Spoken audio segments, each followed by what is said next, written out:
بسم الله الرحمن الرحيم. ألف لام ميم را. تلك آيات الكتاب الذي أنزل إليك من ربك الحق ولكن أكثر الناس لا يؤمنون.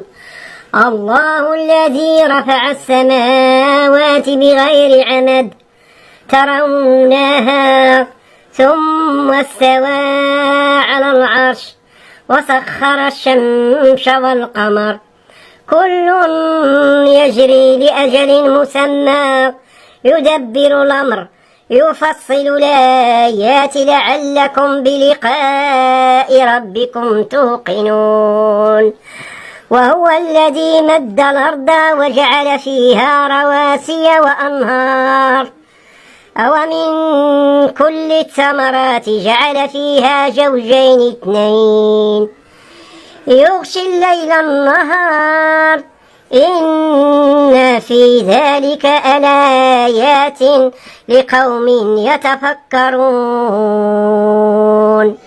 نون والقلم وما يسطرون ما أنت بنعمة ربك بمجنون وإن لك لأجرا غير ممنون وإنك لعلى خلق عظيم فستبصر ويبصرون بأيكم المفتون إن ربك هو أعلم بمن ضل عن سبيله وهو أعلم بالمهتدين فلا تطيع المكذبين ودوا لو تدهنوا فيدهنون ولا تطيع كل حلاف مهين هماز مشاء بنميم.